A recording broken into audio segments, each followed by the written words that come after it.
Et voilà, le parquet est posé partout dans le chalet. J'essuie un peu mes pieds avant de rentrer.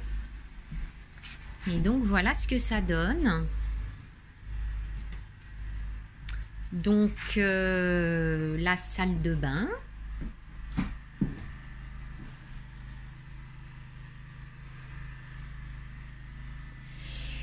Les toilettes.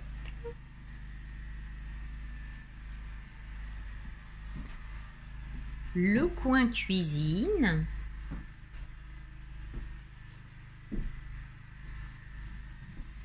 Avec les sorties d'eau, d'électricité.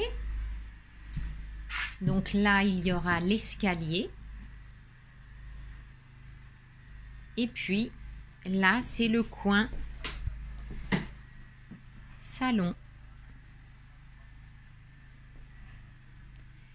Et donc, je ferai une petite vidéo, je pense, sur le traitement du bois, puisque tout le chalet doit être traité, anti-insecticides, etc. Et j'ai trouvé un produit le plus bio-écolo possible et qui n'est pas hors de prix.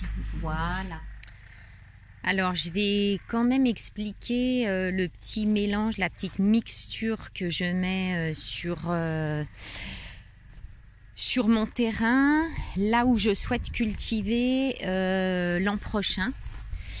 Donc en fait, au départ, quand le terrain a été fauché, j'ai demandé à ce qu'il laisse les herbes sur le terrain. Donc déjà, ça faisait une première nourriture pour le sol. Et puis ensuite, j'ai rajouté du carton. Et puis d'autres herbes qui s'étaient un peu décomposées et moi que j'avais amassé. Et puis donc j'ai rajouté du crottin de cheval de Ultimo et Sony, mes voisins, voilà. Et donc j'ai fait une petite mixture, il y a aussi des petits branchages, etc. Alors le sujet, c'est de préparer le sol avec un équilibre carbone et azote.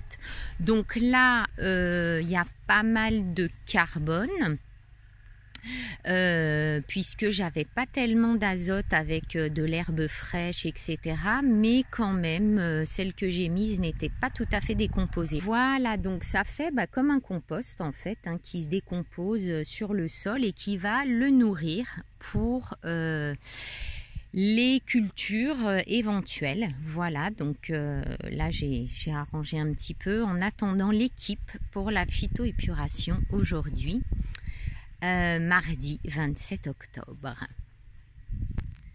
Cet endroit est juste magnifique, c'est juste un petit peu plus haut à Ceuzay où je vais habiter et c'est un endroit où on a une vue quasi à 360 degrés et là je profite d'un rayon de soleil pour vous partager cette belle vue.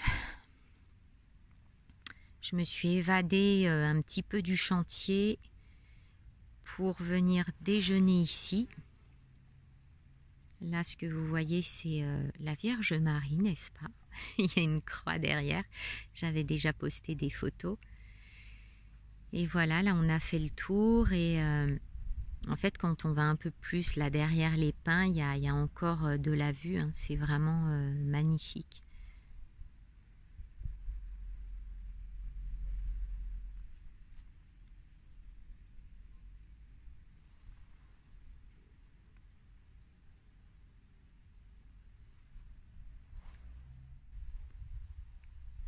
Voilà, et là on peut continuer encore le paysage.